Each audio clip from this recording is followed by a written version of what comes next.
Part 1. You will hear a conversation between a man and a woman as the woman checks into a hotel. First, you have some time to look at questions 1 to 5.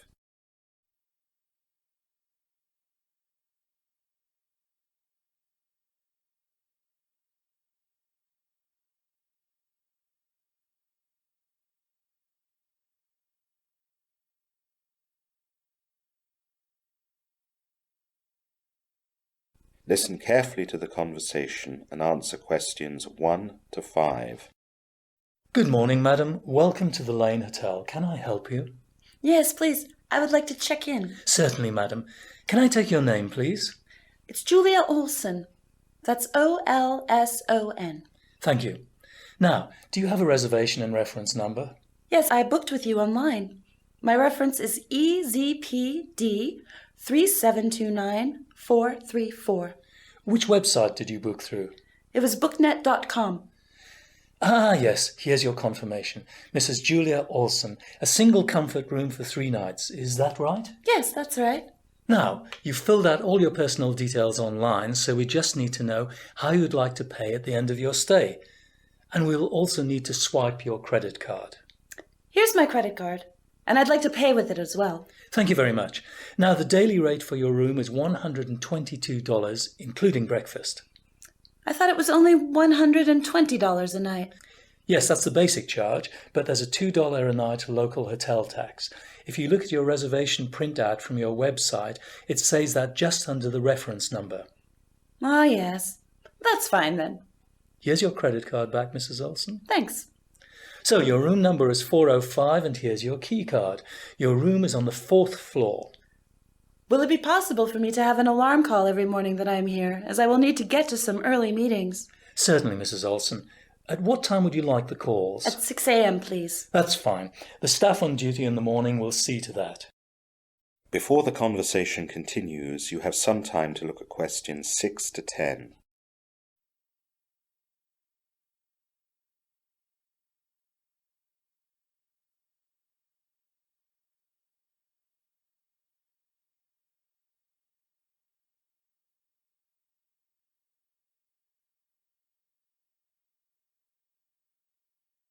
Now listen carefully and answer questions 6 to 10. Actually, I wonder if you could help me with 1 or 2 things? Of course, Mrs. Olson. As I said, I have some meetings in town. Each morning the meetings are at 9 a.m. The first day I need to be downtown at Chrysler Street, and the second morning I need to get to the company based in the Lincoln Business Park, and on my last morning I need to be at the Green Hotel near the airport. I was wondering what the best way of getting to these different places would be. I thought about renting a car. That's certainly one possibility, but the meeting downtown would be tricky with a car because of all the parking restrictions downtown. The hotel here is about a 10-minute walk from the subway station, and you can take a train downtown. Although to get to the Chrysler Street station, you'll need to change twice. What I'd do is catch a bus. There's a stop right outside the hotel, and an M bus will take you all the way there without any changes. That sounds perfect. I don't want to be stuck looking for parking in a strange city. How long would the bus take? Around 40 minutes. That's fine. It'll give me some time to go through some papers on the journey. How about the Lincoln Business Park? That's a bit trickier. There are no links there from near this hotel, although it's not really that far. By bus or train, you'd have to go into the city and then out again. It's not that far on foot, actually, but if you're lazy, your best bet would be to get a taxi. There are always taxis at the hotel, and it would be just a 10-minute ride from here, and you could call one from the offices that you're visiting for your return trip. We have a list of local taxi companies that we can give you. Walking would be fun, but I'll be short on time, so I think a cab for the second day. How much would a cab be for that journey, do you think? It would cost $15 each way. And the last morning and the journey to the Green Hotel? Will you be flying out of the airport after the meeting? Yes, just after lunch. We run a complimentary shuttle bus to the airport every half an hour, and that takes 35 minutes. It stops right outside the airport building. You could check out from here, take your bags with you on the shuttle bus, leave them at the left luggage, and then the Green Hotel is easily accessible, as it's within the airport building itself. Is there anywhere I can have lunch after my meeting at the Green Hotel? There's a great Indian restaurant 5 minutes walk from the Green Hotel, and that's where I'd go. They can tell you at the hotel which way to walk. Otherwise, the Green Hotel itself has a restaurant, of course, and the airport has a variety of places you can eat. Oh, I think I'll follow your recommendations. Anyway, that's all. Thanks very much for your advice. You're welcome, Mrs. Olson. That is the end of part 1. You will now have half a minute to check your answers.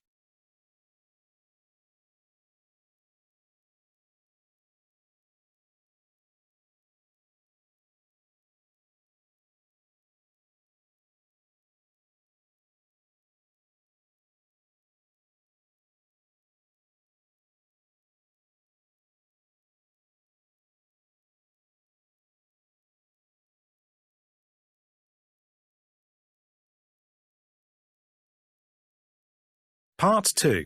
You will hear a woman giving an introductory talk before a tour of a big house called Gatfield Park. First, you have some time to look at questions 11 to 15.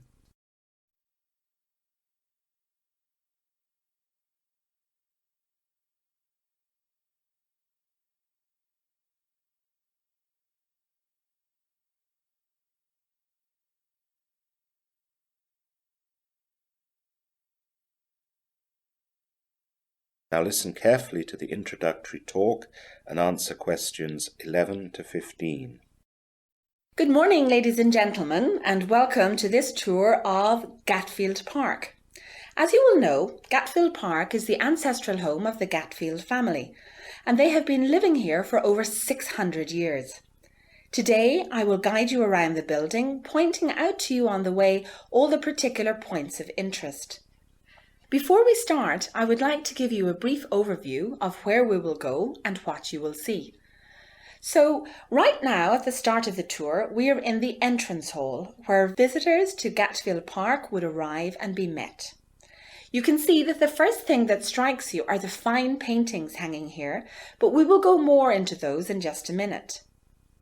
From here, we will move to the right into the Great Hall, which is where the Gatfield family would entertain and dine or lunch with their guests. It's an enormous room that can sit up to 100 people. You will not be surprised to hear that the family rarely eat there now. Nowadays, they eat in a more normal-sized dining room adjacent to the kitchen, which is all part of their private apartment in the left wing of the house. We will avoid the family's private rooms, but they are not of interest, as they are merely the modern-day rooms that resemble the usual living spaces of the average family today. After the Great Hall, we will go through a series of reception rooms. These are decorated in a most flamboyant manner and reflect the different ages that the house went through. From the reception rooms, there are fine views out over the garden towards the monument in front of the forest. From the main reception room, big double doors open out to the garden so that summer parties could be held both indoors and outdoors. You now have some time to look at questions 16 to 20.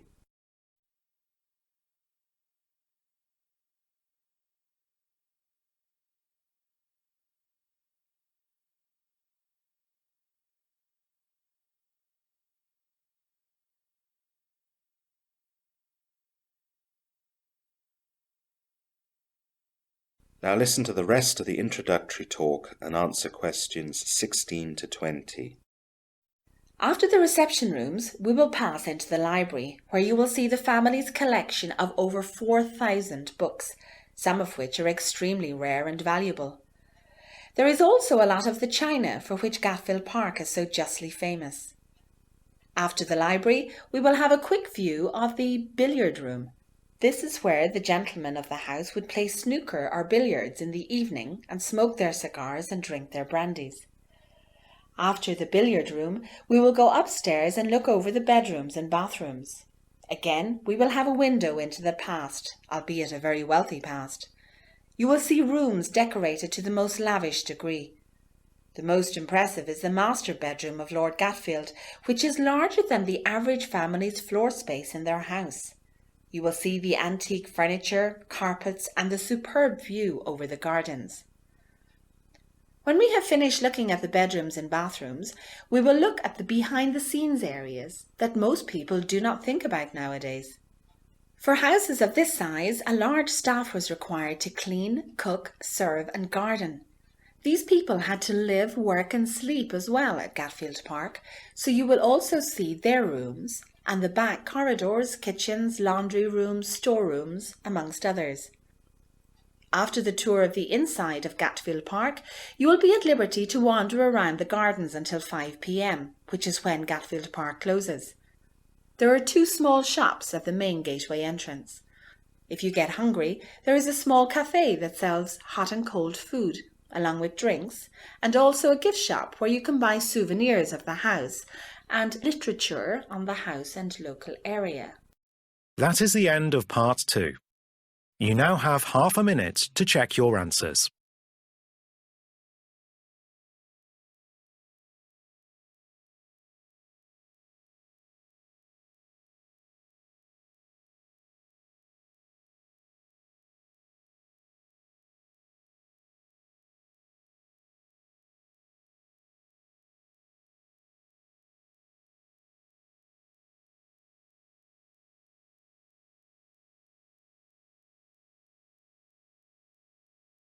Part 3.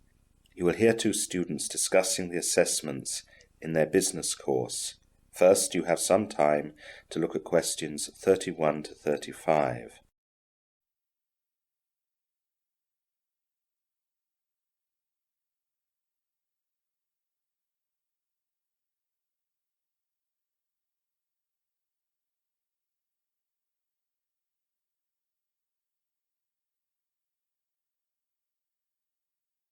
Now listen carefully and answer questions 31 to 35.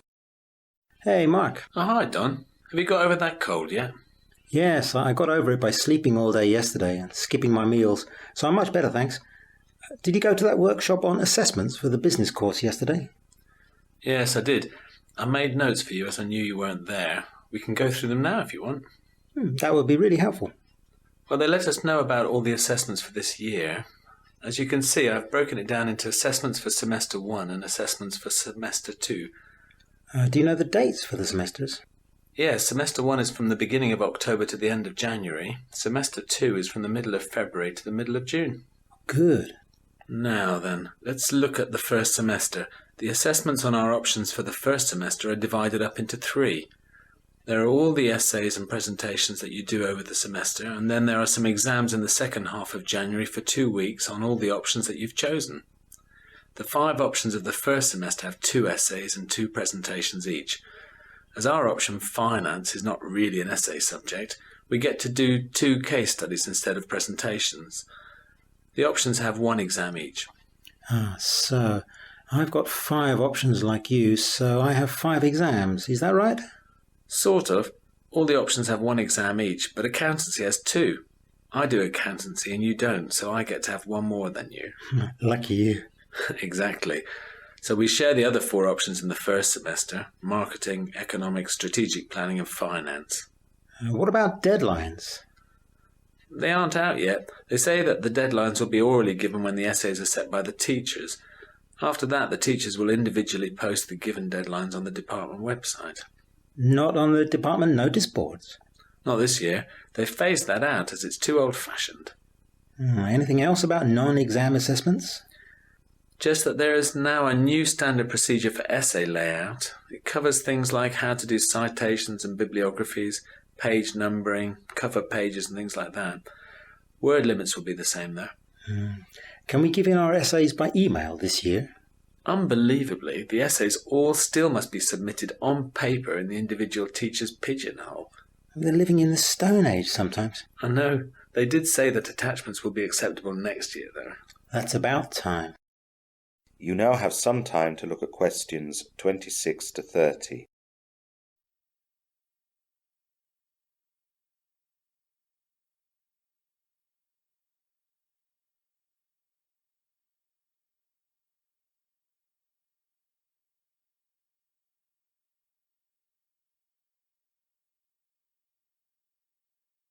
Now listen to the rest of the discussion and answer questions 26 to 30.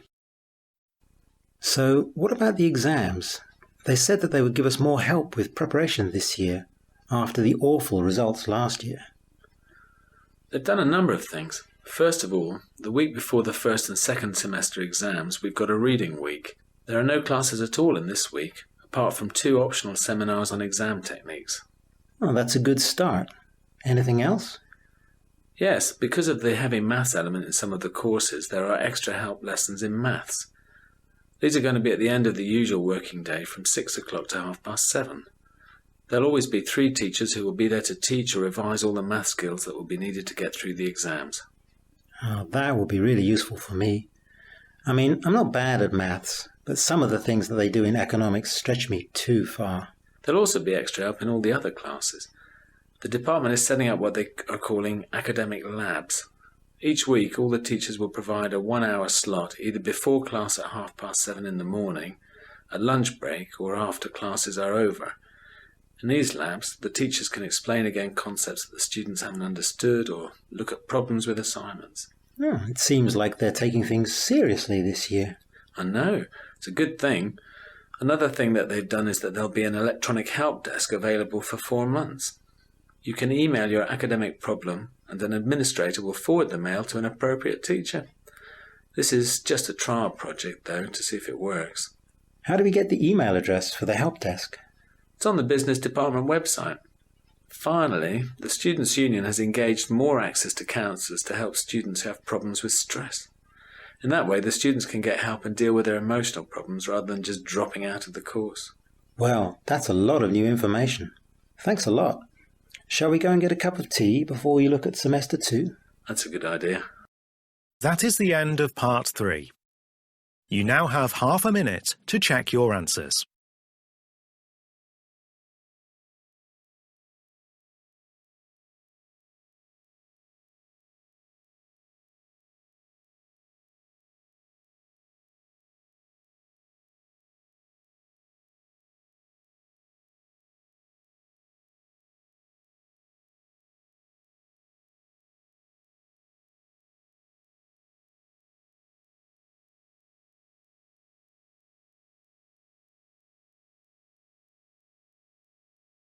Part 4.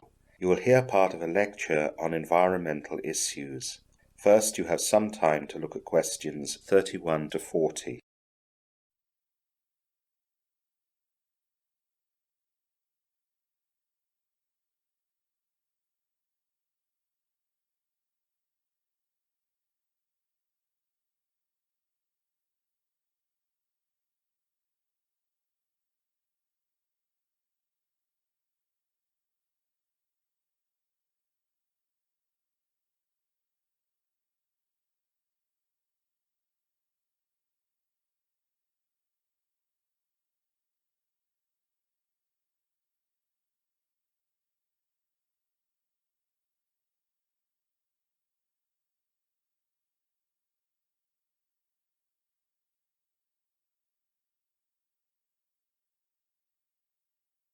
Now listen carefully and answer questions 31 to 40.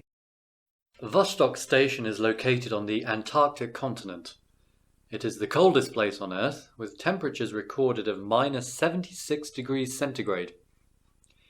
Extreme winds hold sway, along with zero humidity, and a lack of oxygen comparable to that at an altitude of 16,000 feet. Russian expeditions either get to the Antarctic by sea and then trek, although this takes several months.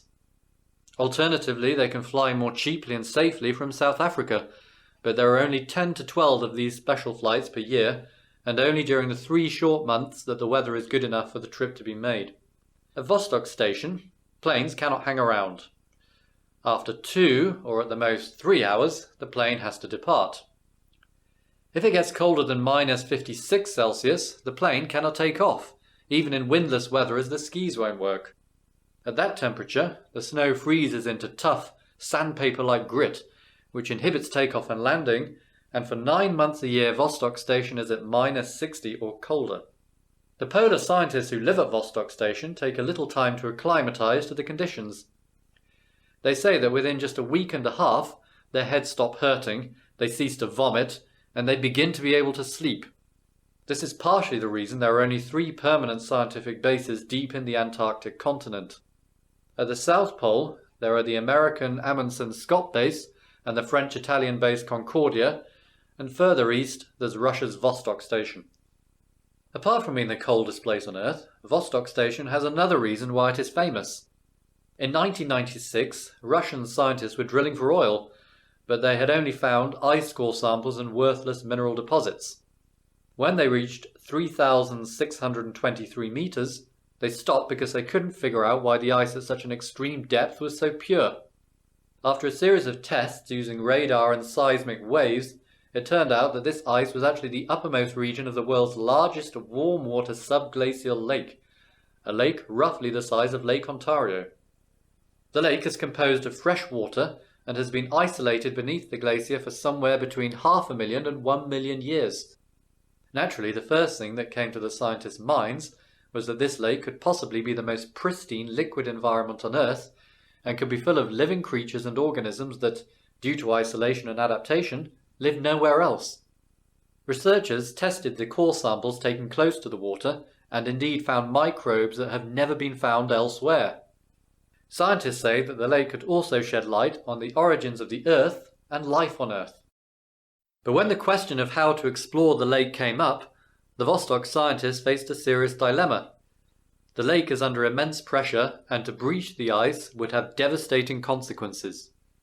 Anything sent into this pristine environment would have to be as sterile as possible to avoid contamination. To get to the lake, 3,623 meters of ice have to be drilled through. This ice itself is around 420,000 years old. The top of the lake has a layer of frozen lake water before the liquid fresh water is reached. At the bottom of the lake there is a sediment layer. The lake is enclosed by bedrock on all sides and underneath. Russian scientists have now reported that they have successfully drilled to the surface of the lake and pierced the ice sheet. However, many in the scientific world are concerned about their method, which entails using kerosene to keep the borehole open. The fear is that only taking samples from the top of the lake will be insufficient for proper analysis, making the possible contamination a large risk with little benefit. The concern is that a mere surface sample will tell scientists nothing regarding the depth of the lake or anything about the sediment, which could hold vital information, and that the kerosene could compromise the samples and skew data. A way to combat this problem could come from NASA, which has approved funding for the development of a torpedo-like probe dubbed the cryobot. Equipped with a heated tip, the probe is designed to slowly melt its way down through a glacier, unwinding communication cables as it goes. As cryobot ventures down, the water would refreeze behind and above it. Then, before it breaches the ceiling of the lake, the probe would decontaminate itself with a hydrogen peroxide bath. Once inside Lake Vostok, cryobot could release the remote-controlled Hydrobot, a specially designed submersible vehicle equipped with a camera and other instruments to explore the interior of the lake. However, whether NASA will allow the Lake Vostok Russian scientists to use NASA equipment remains to be seen. That is the end of part 4. You now have half a minute to check your answers.